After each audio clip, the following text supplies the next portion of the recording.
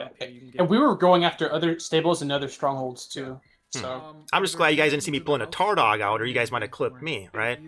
yeah, Drochi's the one doing it. face the wall. Yeah. No, the only thing that I don't know. Again, I kind of wish that we didn't have the disconnects, but I also want to say that, and I don't know if Koto had the same issue, but I'm pretty sure they did. Like most of the fighting, nobody had mages because none of the mages could cast. Get away from the area. No, there's Like, elementalism wasn't working early on. There's no, why don't you just sit on the roof and elemental bomb? It wasn't working. Pre-scap. No spells were working. Like I couldn't corrupt, I couldn't heal, and that's coming from me. So I'm sure that they had the same issues. But that's why I think that maybe Odin Seed might have had a chance to defend. Yeah, who knows how it would have played out? I mean, Yeah, I wish it could have just played out, no matter what would have happened. I think what Starvolt should have did, because Farmer Joe was active during the siege. He was active in looking at the issues. I honestly believe that they should have shut the server down. They should have gave, compensation of some veteran points, because that way it doesn't cost the company anything. And then refunded the siege, figure out what the issue is, and then try to fix it. I mean, now But that they could can't cause a do bunch of that. drama too. Like then they're going, oh, you're selectively choosing to refund a seed. Of course, it's gonna be the one involving Odin seed. Hey, but I mean, it has nothing it's to tough do- I to say you mean- got to refund it, 'cause everyone was affected by the disconnects. It was bullshit. It's not really not how it should have played out, but it is what it is. At the end of the day, we just lost a couple of strongholds and some TC. Right, life goes on. I still would have liked to seen a real defense, Yeah, oh yeah. a real attack on the whole situation, I know. because I bet they'll keep coming after us. If AJ or HOA or whatever they're calling themselves now is serious about it, right? They're gonna come at us again in the future. Hopefully, they fix the issue. Right, there was some kind of patch regarding it, and we'll see. Go help them. Now I want to hear Barney's whispering here. Clear the fuck out of where the tent was, please. Clear the fuck out where the tent was. They're trying to get rid of some of their nakeds. Right, log out, leave the area. Did you see us? I'll skip to it, but we were trying to place a new stone tent because y'all destroyed the last one. Yeah, I remember we were starting to destroy some tents at the end there. A bunch of our bombs are just running in the way of the placement. Yep. So it's just so chaotic, Again, and honestly, like 90% of the players are just disconnected, right? It's just the few that are still connected, trying to kill disconnected players, trying to cause as much damage as possible, slow things down as much as possible, or push them forward as much as they can. It's a total fucking mess. Clear. They're trying to spawn the enjoyers down. There's quite a few. This is 8 hours in. Dude, Yeah, that's 8 hours fucking into your speed. operation. 8 It's the hours last if 20 people minutes. are tired, Oh yeah. angry, fucking it's just crazy, and it Yep. just comes down to the fucking wire. Oh yeah, I can see why people are. And they was you're fucking going bananas, dude, trying to Yep. place. I'm just placing this shit somewhere else. Sancho's here in the. Bruce Lee Rob says he likes you, Tasu. Doesn't matter where we're on. Kill this fucking teal horse next to. He's just telling Yep, kill get- fucking get Alice. rid of this fucking It's so teal horse. funny. Yeah, things are down on the wire, right? There's no standing around and fucking around at this point. Clear away. I'm working on it. Let's do Barney's it. still And then whispering. watch what happens to the Demi, dude. Now. Drac, get the fuck back up. The Demi is gravel, by the way. He's trying to place the stone tent. It's fucking almost killing me. Oh, your team killing me. No, that was an OG guy. Oh, try again. Okay. And he lives. I don't know how. And the server's not lagging at all because you can see the lesser heals. Down. And then it goes down to Speedy placed it. Put resources in that. Keep spawn killing though. Keep spawn killing. Yeah, keep the priest. Drop loot, Lila. Drop loot, Lila. Stones in. If you're holding priest, Scrap boulders. Look how many people, too. Hey, grab bolt. No lag, by the way. No lag. None. Let's go. Yeah, I think maybe logging out some of your nakeds helped. Maybe some of our guys are kind of giving up at this point. Okay, there's I guess maybe less pressure then. But yeah, you're right. It's not disconnecting right now. I think the most fun I had throughout the whole siege is when you guys were pushing in After we had you on the hill and your nakeds were all coming in, Oh, and yeah, you guys made it. That was So- crazy. So I know elementalism worked for that little bit, and I know Azog said something about a choke point. I nuked the fuck out of that, and I watched 7 of your guys just drop. They were just dead.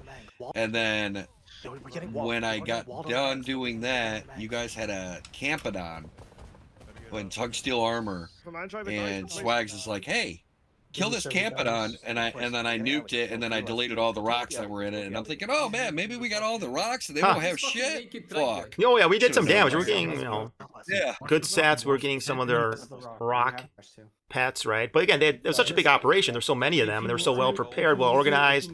Just the sheer momentum of all these guys and all this equipment, and they finally got in position, right? And they did successfully then, carry out their main objective, right? I commend them for their persistence, right?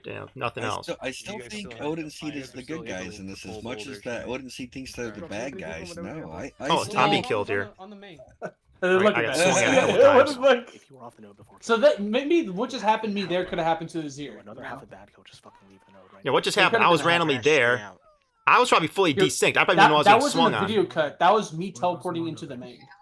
So yeah, one second you're swinging at me, the other second you've teleported into the main. I'm being See that? swung at here. I probably don't even see you swinging on my screen. I don't even know I'm getting hit probably, and then you teleport over here. It's just weird. off the node before, get off the fucking node. And then your Oh, damage the probably main- registered on me after like a minute. Another half of bad, go just Oh man, bad company's cheating, man. I seen him teleport. Well, yeah, it's easy to latch on to just weird stuff that's happening. Like I think it'd be Yeah. unfair to obviously say that, but you're right. I kind of think there's some of that going our way, right? Where I don't think anybody was cheating in the siege. I think there was a third party. If there was, it had to have been third party. I don't think anybody did not want the siege to happen for content. I think everybody wanted it, and to have people destroy it.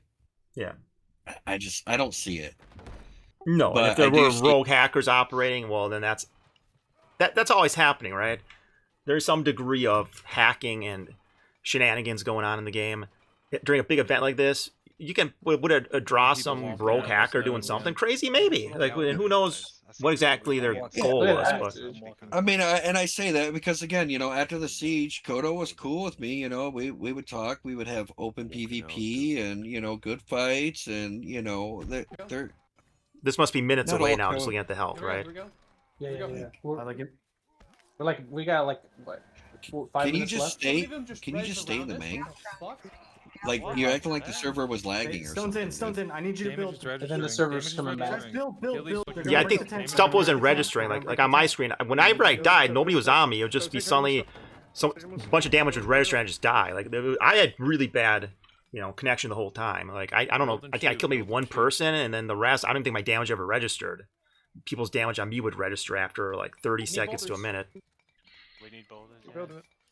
We need more temp. But toward the end, yeah, it became a little more playable, right? My ass mom, Well, But now that's here's a just lot full of people- disconnect again. But still, there's still disconnects happening though. It's like maybe there's Well, right. Maybe 'cause- actually, I think I have footage of us not DCing one time after the OdinPost goes down. Yeah, right. Then Well, once it went down, I think I remember that too. Like I stopped disconnecting. I think right once it went down, I think people did stop disconnecting. And saying, I don't know, it's because we gave up the defense. People stopped spawning there. If yeah, you're right. Things did seem to clear up right when OdinPost went down. Well, again, like I said, I don't know because I think a lot of people were giving up too at some point. Yeah, I think there was a critical mass of players where obviously 300 was way too many. Did it start dipping down under 300 toward the end because people are giving up? They are doing a strategy of having nakeds log out. You have people re-gearing off the node line. Again, so then did it go under the critical mass then, and it's just a sheer numbers issue? Hey, OdinPost is down, guys, and then they're like, "Fuck it, I got disconnected. I'm going to bed." I mean, there could have been that. Yeah. I mean, and that's why I believe that the generic servers that they have, and I say it strongly, the generic servers that they have, they just can't handle. They can't handle big fights. Again, Unreal 4, we had way more players. This is during the ACT time, against Koto and the Meduli. Dara in the background. Here I'm limping around. I don't even know what I'm doing. I don't even know if I was. I don't even remember that happening to me. Right? I guess that was me there. And I don't even, me, I was probably like way up the hill. I can't even remember coming down this close to the manganese. I think I was like way up the hill or something. I didn't, stuff damage just registered. Like, I think I was so desynced. I didn't even know what was going on. I heard, is this Azog in the, We're at 10k or Don't kill Jabba the Hutt. Don't kill Jabba the Hutt. If you see a green lake gator, Yeah, I this is think different lag too, dude. This is not normal lag. oh no, it was, Build the tent. Build the tent. I was But so how come you desynced. don't have- But you don't have lag and the team keeps lagging. That's so conspiracy theory right here. I'm joking, by the way. No, I think that's me again. It's like Lock in, boys. Lock in, boys. Lock in, boys. Lock in, boys. Please skip, guys. We're almost done. Pre-scan. Start it. Fire. I'm Get in the going mythic back mega. to Fire. fire. He's popping off with those arrows. No arrows. It's almost fucking dead, dude. Yeah, I was on my MA, then my fucking wolf got bouldered. Keep firing. We have 9 minutes. We have 9 minutes. Fire, motherfucker. Fire. 9 minutes left. We need more. I think it's dead. Yes, Jeff. It's not. Yeah, like I said, I think I really wish we could run it back with a better. Oh yeah, stability we of all fire. do, right? I really wish It that we didn't could do run the it moment back. justice, right? It should never. So like OdinPost has like I know why it was attacked. It's a legacy stronghold. It's not even supposed to be that close. I get it, but like, dude, I remember when I was in Odin Siege, when we built that thing, like, I put fucking an hour. It's dead. It just went down. It's 100% dead. Let's hear the celebration now. How excited are they? Yeah, everybody's just ecstatic. Literally, guys, comms. We literally just took the one in the. Look how many people are resin. Yeah, and, actually, it's like somewhere else. Who said something, guys? We just did something. Just keep waking them. Wake them all night. Yeah, so they hit the stronghold in the doorway. Oh, how they just took out Fort Nutting too. So wait, Kuthara wasn't at the Odin Post. He was at. Barney's a fan of the R word. Yeah, so what It's allowed happened? on Twitch now. So what happened is So is Kuthara. we asked Koto and some other coalition guilds or remnant guilds to like log off, and so what they chose is that they logged off, sieged the bank above where Olympus was, and they sieged the stronghold in Meduli. So that's why he said we sieged the other stronghold. So hang on. So Kuthara Yeah, and I could see wasn't Fort even- Nutting taking damage. It was killing me on the inside. I really want to say, hey, Azog, we should divert considerable forces to hold Fort Nutting. I don't think we can hold OdinPost anyway, bud. I think we should send forces down and we can at least hold Fort Nutting because we're not going to easily have that kind of forward base again in the future. The fact that we built it, it survived the 24 vulnerability window, and we held it for 4 months was crazy. We can't just. I couldn't say that in the moment, right? We're obviously focused on the defense of OdinPost, right? You can't say that. But that fucking sucked. Well, Losing Fort Nutting is what hurt me. Oh, that was where you played out of, right? Yeah. And Bruce Lee Robb says 250 dudes earned that, honestly, through all that lag, that dedication. Yeah, at the very least, it took commitment. It took perseverance. Like, again, yeah, it sucks there wasn't a battle and we couldn't play the game. But to have that much material and men in the area, they really wanted it. And to keep pushing forward for 5 hours, right? Just the perfect perseverance alone means they really wanted to take us out, right? They were really out to get us, right? At least, on this night and then morning. But, yeah, I mean, that I think we can praise. But holy shit. I mean, they had more mental and endurance than me. Like I said, I couldn't. I missed like maybe the last half hour of it, but I just couldn't stay awake, and it was frustrating. Again, my spells weren't working. If I was a foot fighter, maybe I would have.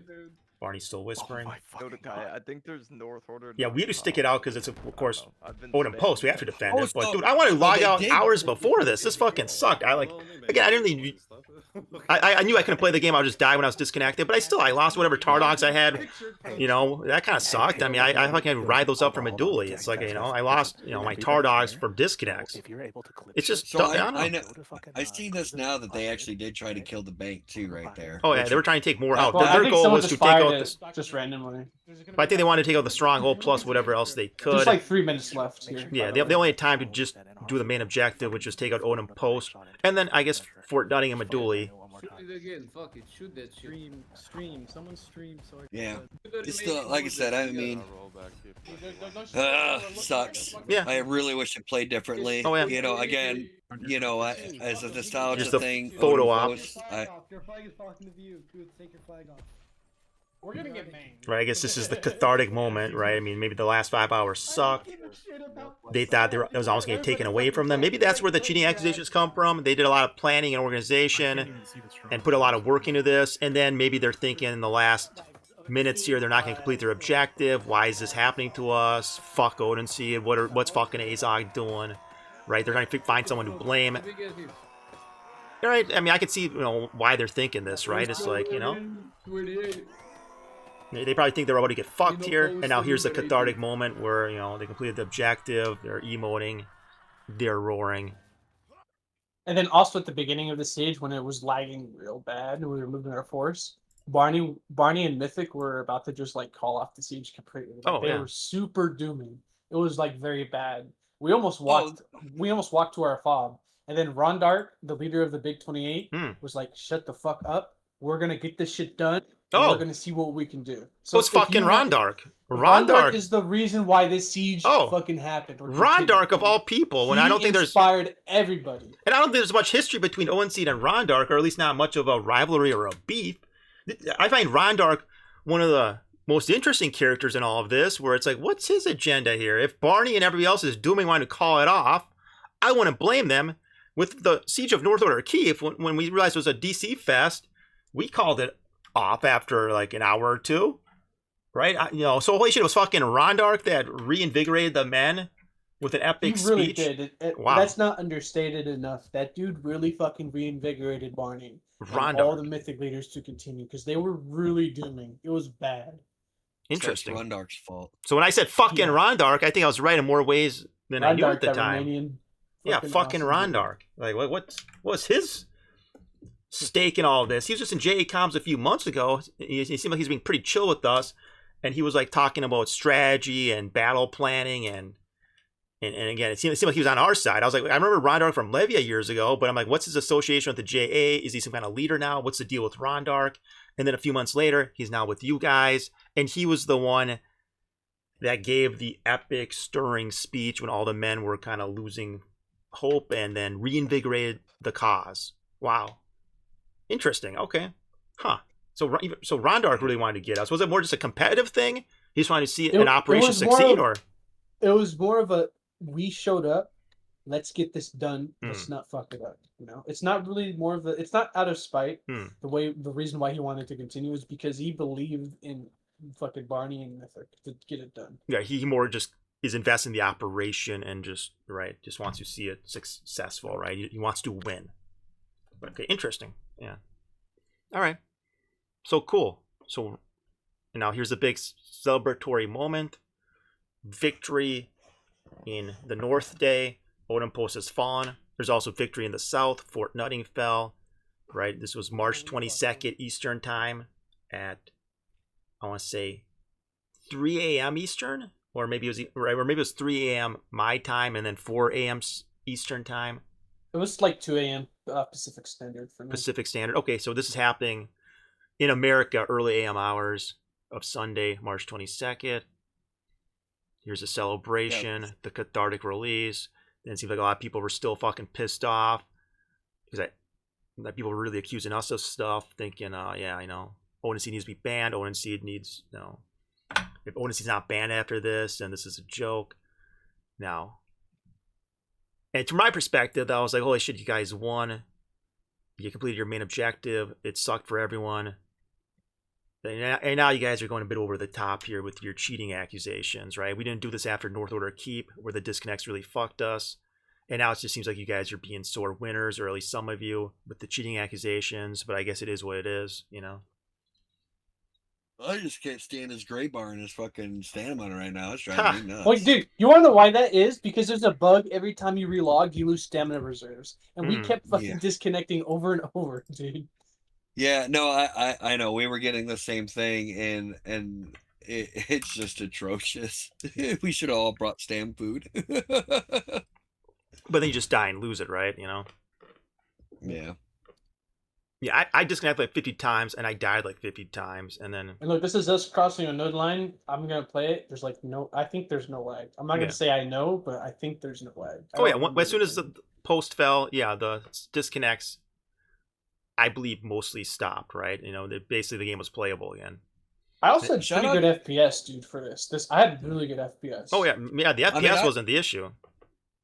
I don't know who it was, but there's a guy up front there that was naked. Shout out to that guy. Fucking still naked. Like, fuck it. Everybody's got gear in their inventory, but I'm naked as fuck. Mm-hmm.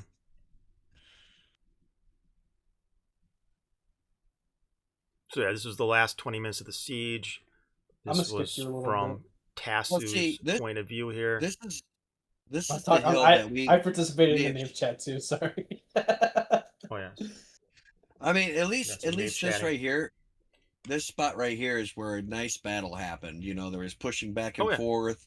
This is where elementalism was working right here. Yeah, and I did some skirmishing before the siege too. Or yeah, it would have been fun if we could have played. Look, no DCs. Well, at that time too, you know, Farmer Joe was working on the servers throughout this whole thing. You know, he was posting in the while this was going on, weren't they all the devs asleep because this was like way at off hours? No, they didn't know what was going on, and then it was afterward. Farmer Joe started looking into it because he said it was like 4 a.m. my time. So, on a Sunday, I was asleep. Can you guys do this at a better time for me? And then they started looking into things afterward, right? I don't think Farmer Joe was actively doing anything during the siege. No, during the siege, he was responding to people in the general chat in Mortal Online Discord. I think he was responding that maybe Raffle was, and he was saying, "I have no control over this. I'm just the game manager." It was Farmer Joe. Farmer Joe literally is his purple name, and he was responding. And he was saying flat out that he's looking into it and stuff like that, and whatever he came up with, you know, is what it is. But he was responding during that time that the siege was happening, because when I gave up, it was a half hour before you guys took it down, like the last half hour of the siege. I was looking at Discord on my phone having a smoke outside, and he was responding to people even at that time. So he was responding when I was at, which Dread knows this, I was at Swag's Stronghold, because some of us split off. Remember how some of us were in Swag's Stronghold, and then some of us were in the OdinPost. So we made that big initial push on that hill that that battle actually happened, this one right here. So during that time, he was looking into it. So there was probably about a good 2 hours that he actually, during the siege, that he was there looking into it. So maybe he figured out something. I don't know. But then again, I think he would have to turn the server down or the node line down to fix it. I don't know how it all works. I'm not smart in that area. As far as it goes, but yeah, pretty much like almost how long is that? Like 15 minutes after this post went down, no lag, nothing. Yeah. But then again, a lot of people might have logged off too on top of that. Like, I believe a lot of people logged off. Even on Odin Seed, I think once they dropped, people fucking just gave up. You know, I know a lot of the JA guys, after the first push that you guys did, some of the guys had like ogmium in their inventory from killing people. A lot of them didn't come back. They just stayed logged off where they could keep the kits. That I do know. You know, that like I think that as the time progressed, less and less people stuck around. Still a good number, but still less and less people were logging off, and I think it got more stable. I think if everybody stayed on, you know, this is another possibility. If everybody stayed on, I believe that the siege probably was not going to be successful because of the disconnects. Here's the naked. Oh yeah, it'd be all staying on the node line. They would have a difficulty doing what they did, right? Just naked with syngemic messing axes and weapons, dude. Everyone's naked, dude. Look how many people are naked. Yeah, we took off our siege kits, or I should say everyone else did. Yeah, I see now that you're looking for them. Just type in Farmer Joe up on the search bar, and then it wasn't coming up. I thought it was supposed to come up, or it comes up as the username. Yeah. I thought it was going to come up, and then you could search Farmer Joe, but it wasn't coming up. I don't know if I have streamer mode on. It's like, I think I have streamer mode on. Maybe it's interfering with how everything's working here. I think it's I have streamer mode on. I don't know. But this is the wee hours of the morning. This is 3:22, the AM hours here. As far as I know, there was no fucking dead if you're responding to anything. This is just. Yeah, I'm looking. What date was that again? This is 3:22, around 3 a.m. Yeah, I'm looking right now.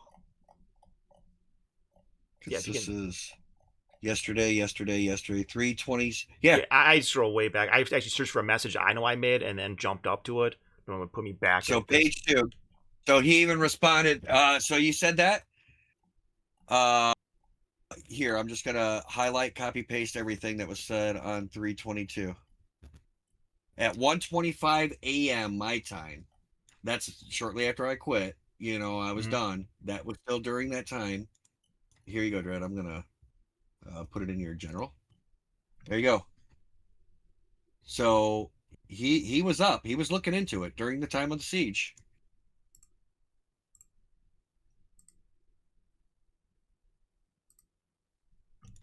That's why I was actively saying, like, I wish he shut it down. Yeah.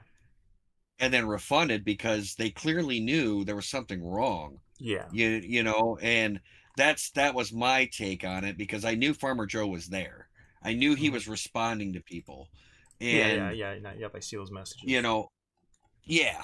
So that, I mean, he should have shut it down.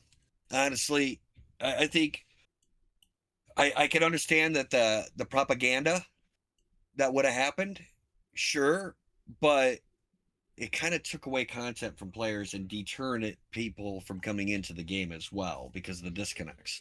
Now, the only good thing about this, though, I will say that the people that came into the game during the sale did go to Haven, and Haven was not affected at all. And I only know that because, like I said, my daughter's in Haven, she's playing the game, and she was not affected at all throughout the whole time. Yeah, that's a good point. Yeah, stuff like this is obviously bad for the game. I mean, even people just out doing tasks are getting screwed over by it, right? It's just something that's not going to help grow the game at all. I mean, hopefully people got over 5 hours of disconnects, but who knows?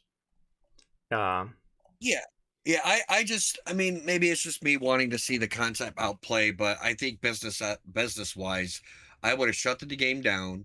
I would have gave compensation of veterancy points or whatever for the day, apologize, and then bring the servers back up, refund the siege, set another date, and then have a date set that they're ready for it. You know, they're ready for anything when they have full staff available, if that makes sense.